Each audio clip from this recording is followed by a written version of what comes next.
O sea, primero os voy a explicar un poco qué es la encuesta de inserción laboral que hacemos en la agencia, cómo se ha hecho, qué dicen los resultados, tópicos, mitos, realidades, y después, como estamos en tiempo de crisis, os hago un pack de oferta, porque no solo os voy a explicar la encuesta de inserción laboral, sino que os voy a explicar para qué la utilizamos con las universidades. Porque claro, esto es como explicaros que hay helados, hay al lado y los venden, pero que no nos los comemos. O sea, aquí vamos a ver qué helados hay, vamos a ver cómo nos los comemos y cómo los utilizamos para tomar decisiones que, por lo que he visto, se ve que es una cosa que preocupa más a los ingenieros que a los economistas. Ahora entiendo por qué vosotros estáis en la división de sociales y nosotros en la de experimentales, porque veo que somos un poco más así, métete en todo. Entonces, primero, esta es una encuesta que se hace a los alumnos que hace 3 años que acabaron los estudios universitarios. O sea, siempre cogemos la cohorte de la gente que hace 3 años que acabaron. La última tenía como objetivo encuestar a los alumnos que acabaron en el curso 2006-2007. La teníamos que haber hecho en el septiembre del 2010. Bueno, pues la hicimos en febrero-marzo del 2011. ¿Qué es lo que me costó? Recordarles a los consejos sociales su compromiso de seguirla pagando, pero como la pagan cada 3 años, se olvidan. Pero yo os digo que la hacemos, y ahora os lo diré, gracias a la colaboración de los consejos sociales, de las universidades. Se han encuestado 16.000 personas, o sea, un 56% de los egresados. Después veréis por qué. Porque es imprescindible hacerlo así para que tenga resultados relevantes para cada uno de los títulos. En esta última edición, la del 2011, por primera vez participaron todas las universidades catalanas, también las privadas. Se había venido haciendo con las públicas desde el 2001 y finalmente, pues esto, lo pagamos a escote entre todos. O sea, que el retraso fue lo que me costó recordarles. ¿Hay algún micrófono abierto ahí y hace eco? Vamos a hacer sin micrófono, quizá soy yo que grito demasiado. Es el estudio, me lo alejo un poquito. Desde nuestro punto de vista es el estudio más completo porque estuvimos mirando y riguroso sobre la inserción laboral de la población titulada en Cataluña por la extensión de la población. Veis que por la extensión de la población y cómo se ha hecho, pues aquí lo veis más o menos. Por ejemplo, pues en la Universidad de Barcelona, pues de los 7.000 egresados encuestamos 3.000. ¿Por qué? Bueno, pues quizá porque, como tienen títulos más numerosos, sabéis, si alguno se recuerda algo de calcular intervalos de confianza en las estimaciones de proporciones, cuando tienes una población grande, puedes permitirte el lujo de encuestar solo la mitad, pero si tienes una población de 20 egresados en un título, tienes que buscar el encuestar a un número máximo. ¿Qué dicen los resultados? Vamos a ver resultados en estos 4 apartados: en el empleo, en la calidad del empleo, en la valoración de la formación y la satisfacción de la carrera cursada. Lo primero que dicen los resultados es que, si lo comparamos con la encuesta de población activa en Cataluña, la franja de 25 a 54 años, que es la que se publica, la tasa de empleo es 15 puntos superior a la de la población activa entre 25 y 54 años. O sea, el promedio de la encuesta es que el 88,8% estaban trabajando, mientras que en la encuesta de población activa en aquel momento, en el primer trimestre del 2011, había solo un 73,62% que estaban trabajando. O sea, 9 de cada 10 personas trabajaban desde el punto de vista universitario a la hora a los 3 años de haber acabado, y 8 de cada 10 lo hacían al tiempo completo. Fijaos esto otro que señalo: en el 2011 evidentemente el paro ya había subido respecto a las encuestas anteriores. En el 2011 el paro afectaba al 8%, 5 puntos más que en el estudio del 2008. En el 2008 es el año en que había, en la serie histórica de 2001, 2005, 2008, había el máximo de ocupados, el mínimo de parados. Bueno, y aquí veis por ámbitos, veis por grandes ámbitos, estos 5 grandes ámbitos, los datos que había. En la siguiente, como ya os he dicho de que había un cambio de 2008 a 2011, presento los incrementos que ha habido en paro en los distintos ámbitos. En todos había incrementos. He suprimido bastantes evoluciones temporales porque teníamos algunas hechas, pero algunas me han parecido interesantes presentarlas. Y veis pues que ya en el 2011 había algunos ámbitos en donde ya se veía clarísimamente que había más paro del que había habido en encuestas anteriores. Por ejemplo, arquitectura, había algunas que tenían un impacto medio y otras que resistían, pues, en aquel momento relativamente bien. Aquí quiero pararme un poco porque a menudo salen en la prensa noticias de que el paro juvenil, el paro de los universitarios, me imagino que vosotros ya lo sabéis, pero yo os lo cuento por si no lo sabéis. Porque claro, cuando hablan del paro juvenil, hablan de los datos de la encuesta de población activa de la franja 16-24 años. Y efectivamente en el primer trimestre del año 2011 había de esos un 44% que estaban parados. Después veremos si es que hay un 44% de los jóvenes que están parados o no, que no es así, ya os lo avanzo. Y nuestros encuestados, como los encuestamos al cabo de 3 años de haber acabado, la edad media real de los encuestados es 30 años. O sea que se ve que la gente, como decía antes Juan, es verdad, los tratamos tan bien en la universidad que si vienen para un título de 4 años, pues se quedan un par más. Y esto es una alegría para nosotros, porque lo hacemos tan bien que persisten en quedarse con nosotros. Por lo tanto, estas son las cifras. Claro, hay un 44% de jóvenes de 16 a 25 años en paro. Mirad, esto, entráis en la encuesta de población activa, os lo bajáis, retocáis un poco el Excel y me voy directo a los números. Primer trimestre del 2011, en Cataluña había entre 16 y 24 años, que es la suma de estas dos filas de aquí, porque no me salían y lo pones, lo sumas y ya está, 643.000 personas, de los cuales había 307.000 de inactivos. Claro, porque son esos que no buscan trabajo porque quizás estén estudiando incluso en la universidad. Y del resto, pues sí, había 146.000 que habían buscado trabajo y no lo encontraban y 189.000 que encontraban trabajo. Técnicamente hay un 44% de paro, porque el paro se calcula sobre población activa. Pero globalmente hay un 48% de jóvenes que siguen estudiando, hay un 23% que buscan trabajo y no lo encuentran, y hay un 29% que lo encuentran. Históricamente, esta cifra, evidentemente, ha cambiado mucho en los últimos años. Y yo digo gracias a Dios, porque ¿qué economía teníamos que estaba dando trabajo a mansalva a gente sin formación? Puntos suspensivos y lo demás ya lo añadís vosotros. O sea, que estoy muy satisfecho de que los resultados sean estos y que se vea claramente que la formación universitaria permite acceder a trabajos mejores y más cualificados y, evidentemente, cuando hagamos la próxima encuesta sacaremos resultados peores que estos porque la situación empeora para todos. Pero seguirá siendo mejor el cursar títulos universitarios. Por lo tanto, era esta etiqueta que me ponía el paro universitario a los 30 años es más o menos la mitad del paro de la encuesta de población activa para la franja de referencia y es mucho menor que el paro juvenil. Incluso el paro juvenil no es paro, no es el tanto por ciento, sino que es otra cifra. El tiempo para la inserción, pues mirad, 8 de cada 10 personas decían que tenían trabajo a los 3 meses después de acabar la carrera. Fijaos que es trabajo de cualquier tipo, después veremos que hay trabajos temporales, trabajos a tiempo parcial, pero en 3 meses tenían ya algún trabajo. Hay también una parte importante que ya tenían trabajo antes de acabar. Si descargáis el estudio veréis después que en algún lugar analizamos la relación que hay entre trabajar antes y después la progresión profesional. Las vías de inserción. Aquí lo más significativo es que ha crecido como vía de inserción Internet, ha bajado como vía de inserción los anuncios en la prensa, que es esto de aquí, y se ha mantenido a lo largo de los años el encontrar trabajo gracias a los servicios de la universidad. Los servicios de la universidad se mantienen prácticamente constantes. ¡Qué pena que en tantos años no hayan sido capaces de capturar mejor esa necesidad y desarrollar esa necesidad? Lo digo porque, más que verlo como un mantenimiento, yo lo veo como, desgraciadamente, no han crecido, porque se supone que en esos años las universidades tendrían que haber ido perfeccionando. Por lo tanto, es uno de cara a futuro, uno de los ámbitos en donde las universidades podrían mejorar. Porque el tema que nos ocupa a las universidades, el tema de formar personas, como veo que a final de la mañana y los niños se han ido, es como el sexo. No es solo durante, es antes, durante y después.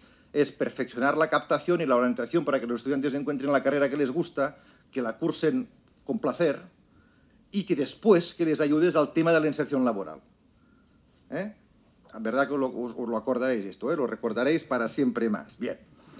Distribución geográfica. Bueno, cuando preguntamos a la gente dónde trabaja, pues veis que hay un tanto por ciento en aquel momento aún relativamente pequeño de personas que trabajaban en el resto del mundo, en la Unión Europea, aproximadamente un 2%.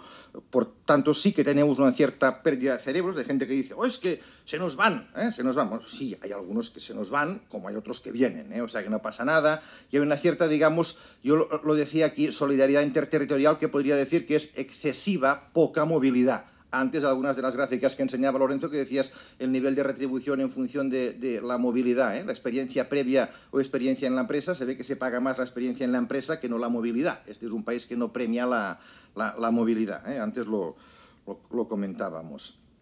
Y después la adecuación trabajo-titulación. Y aquí también voy a decir algo respecto a los datos que presentabas, se lo comentaba Lorenzo antes de ayer, sobre el tema de la sobrecualificación, que creo que habría que mirarlos más con detalle de qué preguntas se hace exactamente en la encuesta de población activa y que después se traducen los datos que se cargan a Eurostat, porque yo no dudo que seamos los peores, porque es verdad que tenemos una franja de estudios o sea, preuniversitarios o postsecundarios muy débil, pero no quizá tan mal. Pero en la adecuación trabajo-titulación a nosotros les preguntamos distintas cosas a la gente, si les pidieron específicamente su título para trabajar o si les pidieron algún título universitario, si hacen trabajos específicos o no. 8 de cada 10 personas, a 8 de cada 10 personas se les exigió el título universitario para acceder a su lugar de trabajo. Y la misma proporción desarrolla funciones de nivel universitario. Aquí veis por ámbitos el promedio total y por áreas. Evidentemente, en el ámbito de la salud es máximo, porque uno no trabaja de médico si no es médico, y en el ámbito de humanidades es donde hay una diferencia más grande. A mí me gusta más que presentarlo así, presentarlo de esta manera, distinguiendo lo que son funciones específicas de la titulación con funciones de nivel universitario. Y veis que en todos los ámbitos hay un número considerable de personas que han cursado una carrera y trabajan de algo que es de nivel universitario, pero no es de lo suyo. Afortunadamente, porque los títulos universitarios son flexibles. Porque si no fuese así, ya me diréis quién tendría yo empleado en la agencia. Porque no hay ningún título que es para trabajar en una agencia de calidad. Y ahí tenemos ingenieros agrónomos, químicos, antropólogos, psicólogos. Por lo tanto, es normal que sea así las carreras. Por lo tanto, bueno, lo cual no quiere decir que tengamos que ofertar pocas carreras, porque antes salía también este debate. Si yo, claro, aquí entran muchos más, pero en mi universidad, que es chiquitina, entraban 300 tíos en la Facultad de Ciencias Económicas y Empresariales. Cuando era vicerrector de profesorado, yo que les echaba las cuentas con mi Excel, tanto me da que hagan un título como 3, porque si entran 300 haré 3 grupos. Por lo tanto, si la Balay se lo puede permitir vendiendo Balay, Bosch y cuáles son las marcas, o sea, sabéis que todas las marcas blancas son de 2 o 3, ¿por qué no las universidades? Siempre y cuando después los números salgan bien. Y finalmente, el tema de estabilidad contractual. La estabilidad contractual era esta: 6 de cada 10 personas tienen un contrato fijo y 3 de cada 10 temporal. Las personas que trabajan a jornada completa tienen más contratos fijos y las otras, o sea, la jornada a tiempo parcial está más asociada a inestabilidad. El sueldo anual, el fenómeno mileurista está asociado a jornadas de tiempo parcial. Cuando les preguntábamos qué ganaban, solo había un 12% que nos decían que ganaban entre 9 y 15.000 euros al año. Había un 42% que nos decían que ganaban entre 15 y 24.000 en el año 2011 y un 45% que nos decían que ganaban entre 25 y 40.000. Aquí al lado veis lo que por ámbitos. Respecto al tema de las competencias, les preguntábamos para una lista de competencias cuáles tenían la percepción de que habían adquirido mejor en la universidad y después cuáles habían sido más útiles para su desempeño en el lugar de trabajo. Aquí he señalado algunas: formación teórica, formación práctica, idiomas, porque estas son la percepción de las competencias mejor adquiridas. Veis que idiomas es la percepción de que es la competencia peor adquirida, pero cuando vamos a las más necesarias para el trabajo, idiomas sigue estando al final. Es normal, porque son personas que han entrado hace 3 años en la empresa y seguramente no es ese directivo a quien le gustaría el jefe de la empresa poderlo mandar a Estados Unidos como si lo mandara a Sevilla, O sea, el tío no se va con la misma tranquilidad. Lo digo porque coincide con otros datos de otros ámbitos. Y como veis, la formación teórica y práctica se va al fondo y pues arriba quedan pues utilidad para solución de problemas, utilidad para toma de decisiones. Esto no lo pude traducir, pero supongo que lo entendéis porque está ahí pegado como una imagen. Utilidad del trabajo en equipo, utilidad de informática. Para acabar, intención de repetir carrera.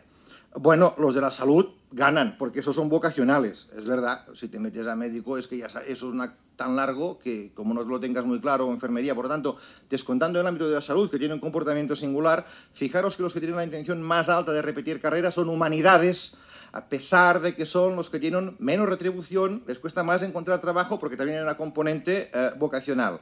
Y los que tienen menos intención de repetir carrera son los del ámbito técnico. La razón, que las empresas los putean, con perdón, porque son los que tienen más estabilidad laboral, tienen mejor sueldo. No, digo lo mismo que decía cuando lo presentaba en el Círculo de Economía.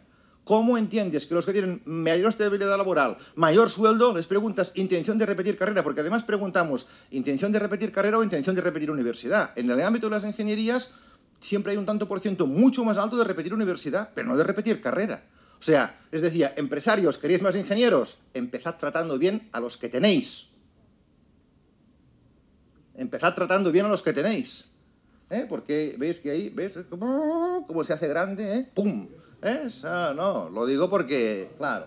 Bueno, ¿para qué sirven estos datos? Pues mirad, estos datos, que son la encuesta de inserción laboral, sirven junto con los datos que sacamos de UNACE. UNACE es una base de datos que las universidades públicas desde hace 10 años y las universidades privadas han ido alimentando, sirven para que las universidades lo incorporen en su proceso de toma de decisiones en los informes de seguimiento. Esto que os enseño aquí, a ver si funciona. Esto es vivo, Esto es vivo. Por ejemplo, pues universidades públicas, van a salir todos los títulos agregados de todas las universidades públicas de Cataluña, por ejemplo, y en resultados académicos, lo que decía es de cuánto tardan, pues bueno, pues si coges la cohorte que entró en el conjunto de las universidades públicas catalanas en el curso 2001-2002, al cabo de 8 cursos habían acabado un 54%, continuaban estudiando la diferencia entre 54 y 61, veis la leyenda, estos habían cambiado de título y estos habían abandonado. Y esos habían abandonado. Por lo tanto, aquí distinguiendo entre abandono de título o abandono del sistema. Claro, esto nosotros estamos proporcionando, a ver si vuelvo a la presentación, estamos proporcionándole a cada universidad esta información para cada uno de sus títulos para que llegue a los responsables académicos, para que no sea únicamente el vicerrector o el rector que se lo mire, sino que sea el jefe de departamento, el director del centro, el jefe de estudios, que lo tengan encima de la mesa y que puedan analizar cada uno de sus títulos. Yo creo que, bueno, estos son los datos que enviamos al SIU. Por cierto, a los del Ministerio habría que decirles que no tengan prisa con lo del SIU, que el SIU está muy bien pedir datos en noviembre, pero que si solo se creen lo que le han mandado a las universidades en el noviembre, conseguirán que nunca tengan datos buenos.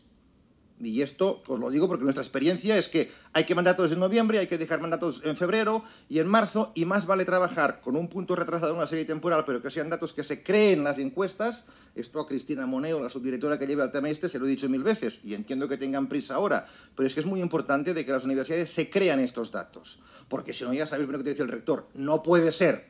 Claro, el que nunca se pesó en una báscula, el primer día que sube a la báscula dice, no puede ser.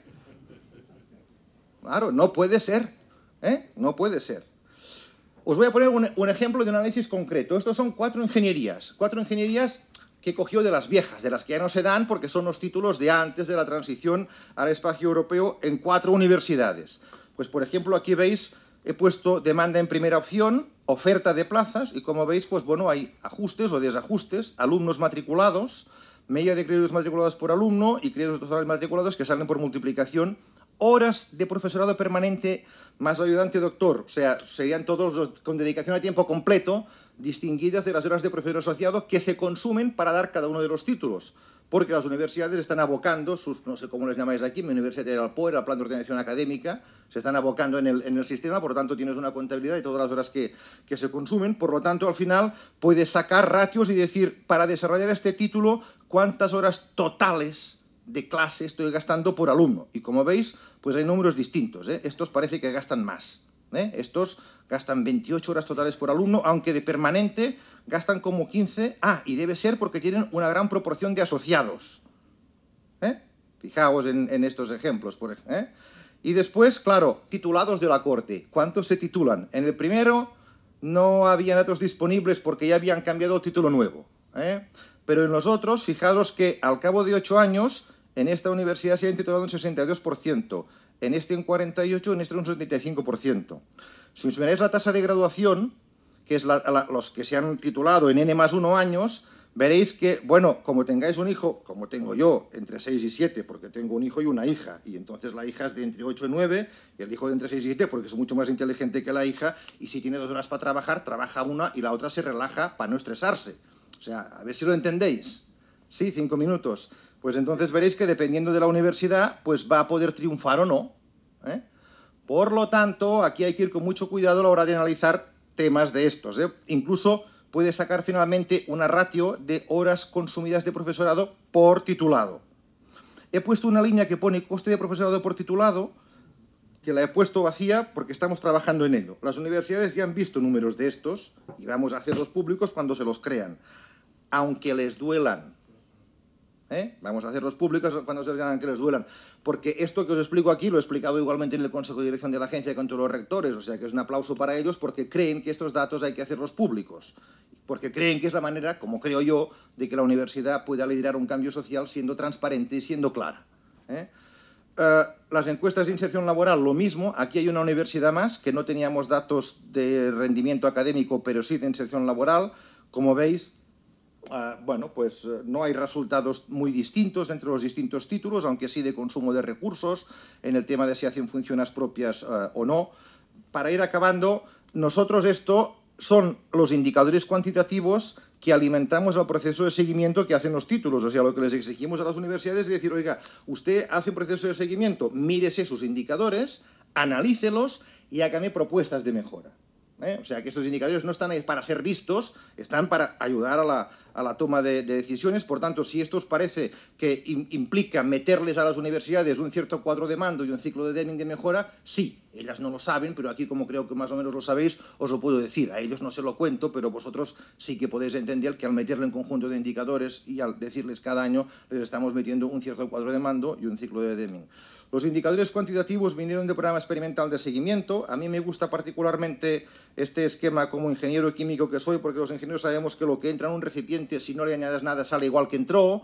Por lo tanto, decimos en el proceso de enseñanza-aprendizaje se sale distinto, por si hay una aportación de recursos humanos, recursos materiales o recursos organizativos, que el sistema de gobernanza se supone que es suficientemente hábil como para administrar a partir de su única fuente de ingresos y para que las salidas cumplan las especificaciones que los stakeholders esperan de la universidad. Este es el problema y después hablaremos un poco brevemente de cuáles son las especificaciones que se espera de la universidad y por eso nosotros trabajamos con un conjunto de indicadores más amplios. Dijimos, de acuerdo, los del decreto 1393, pero indicadores de cada uno de los apartados, que caractericen la entrada de los alumnos, que caractericen el aporte de recursos humanos, que caractericen el aporte de recursos materiales, que caractericen algunos aspectos más importantes del aporte de la organización y finalmente indicadores de resultados.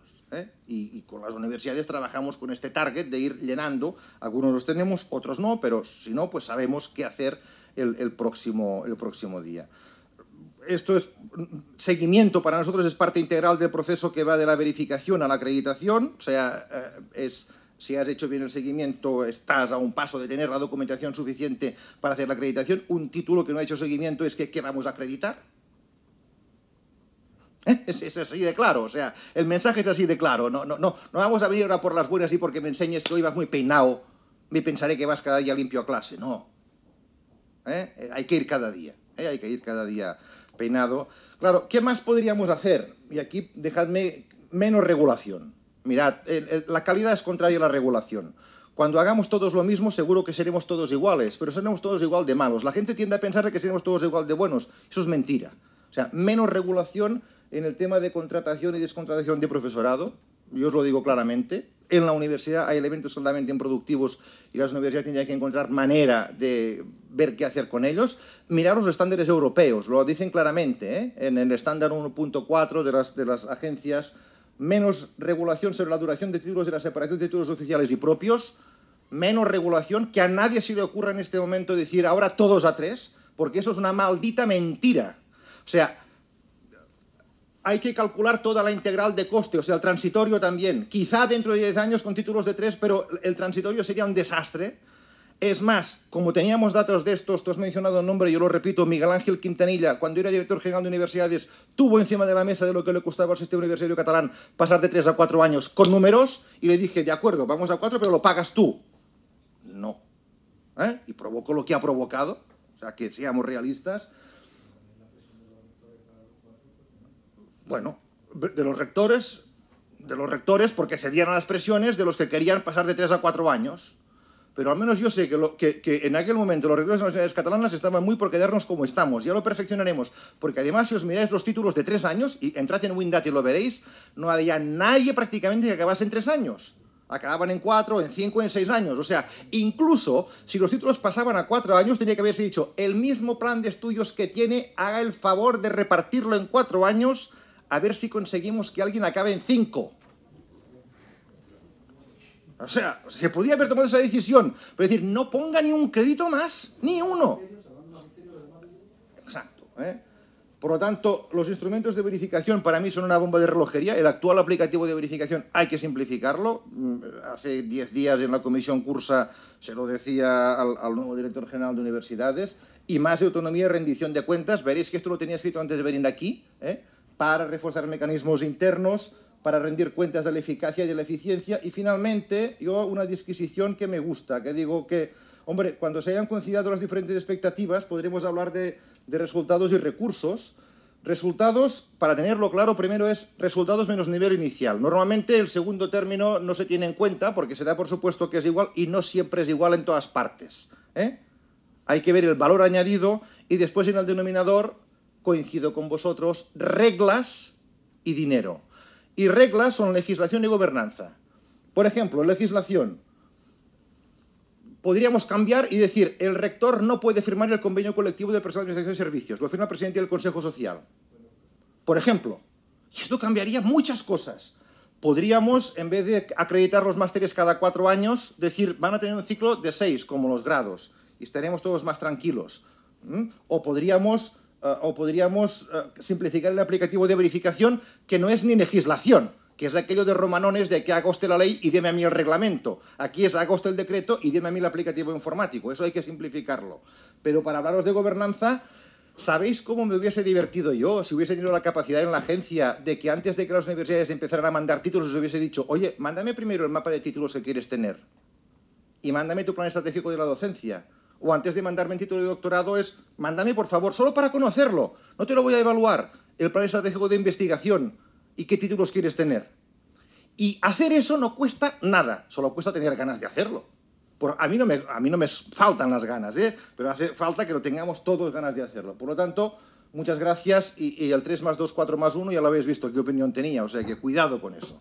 Gracias.